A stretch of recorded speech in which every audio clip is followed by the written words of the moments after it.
The event of Isra and Miraj is the miraculous night journey of Prophet Muhammad that happened in a single night. This miraculous journey is marked as an important milestone in the Islamic calendar.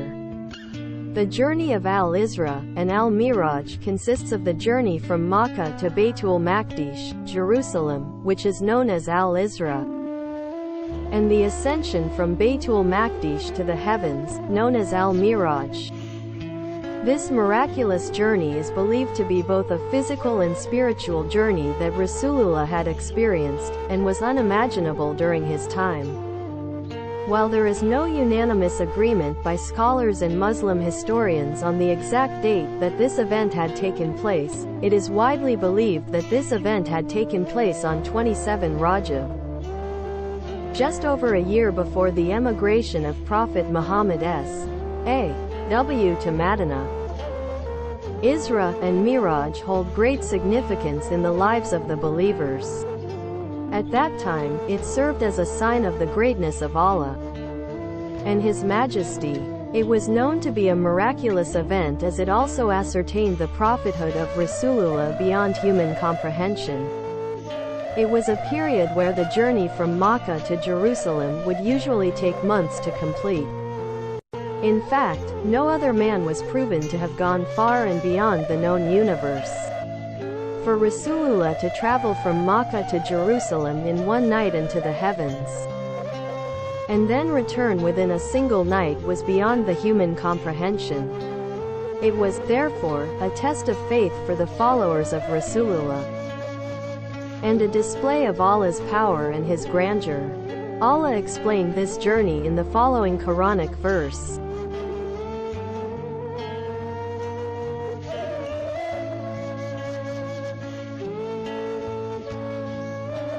Exalted is he who took his servant by night from Masjid al-Haram to Masjid al-Aqsa, whose surroundings we have blessed, to show him of our signs. Indeed, he is the all-hearing, the all-seeing.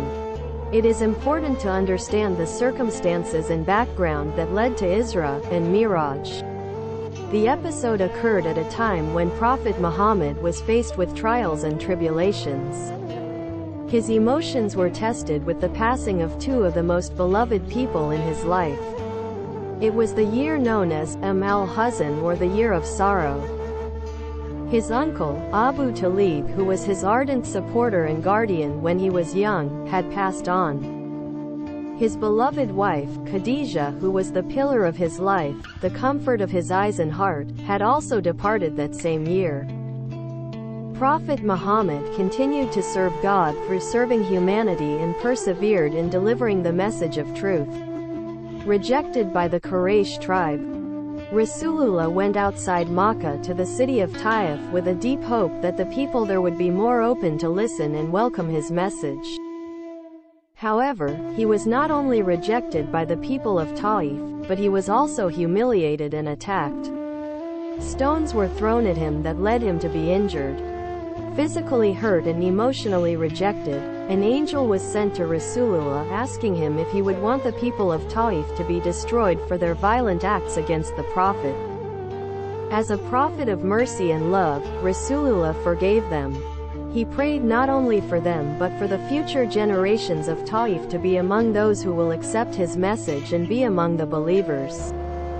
It was against this backdrop that Rasulullah was gifted by the Most Merciful with the special gift of performing this miraculous journey. It was the silver lining for the Prophet, who was facing intense hardship and had gone through trials and challenges. Truth be told, Allah does not forsake His servants, what more His beloved, Rasul.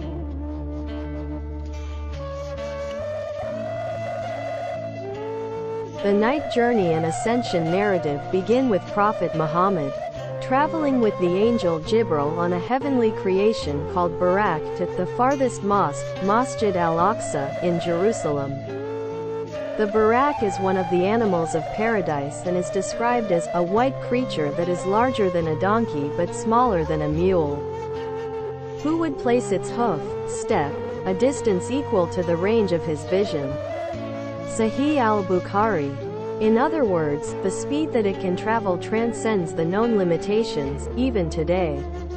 In a hadith narrated by Imam an-Nasai and also mentioned in the Tafsir of Ibn Kathir, Jibril asked the Prophet to dismount and pray at several points along the journey of al-Isra. The first stop was at Taiba, which was to be the place that the Prophet would soon migrate to and name it the city of Madinah.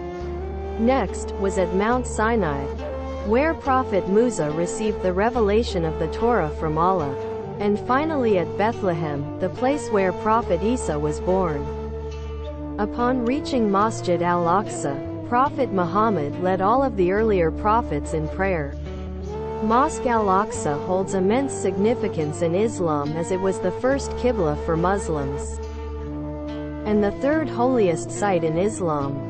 It was a symbol and the home of numerous prophets before Prophet Muhammad. Al-Miraj, from Jerusalem through the seven heavens.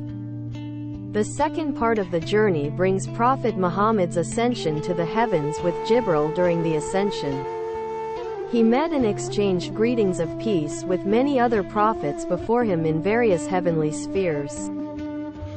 He met Prophet Adam, followed by Prophets Yahya and Prophet Isa, and then with Prophet Yusuf, Prophet Idris, Prophet Harun, Prophet Musa and lastly, Prophet Ibrahim.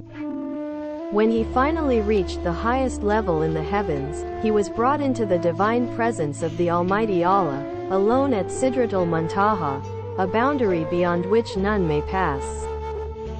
It is said to be the boundary that has never been passed by anyone except by Prophet Muhammad. Here, Rasulullah was given the divine decree for the believers to establish daily prayers. Upon returning from the Sidratul Muntaha, Prophet Muhammad encountered Prophet Musa. In the tradition, it was described that Prophet Musa told our beloved Prophet Muhammad that the commandment could perhaps be too heavy for his people to follow. Understanding this, our beloved Prophet Muhammad kept returning to Allah, the Most Merciful, for a lesser number of obligatory prayers for his people. Our Prophet is full of love and care for his followers, and this feeling was bestowed to him by Allah eventually. The number of compulsory prayers were reduced to 5. Upon being given that by Allah, Rasulullah did not wish to continue asking for more, and from then, the practice of 5 daily prayers was established. Today, Muslims pray to Allah 5 times daily, from across the globe, from mosques to houses and many places where prayers can be observed.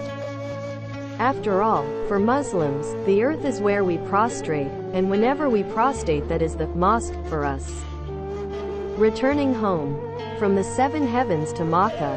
The journey of al-Isra and al-Miraj consists of the journey from Makkah to Baytul Maqdis, Jerusalem, which is known as al-Isra, which he would later describe to the people of Quraysh as proof that he had made this journey in less than a night. There were many who did not believe the Prophet and mocked him for making such a claim. The companions, however, never doubted this momentous event. Therefore, this story was a source of wonder and hope, as it continues to be for us today. On this night, the best of creation was given the honor of traveling to the heavens and was graced to meet the divine presence.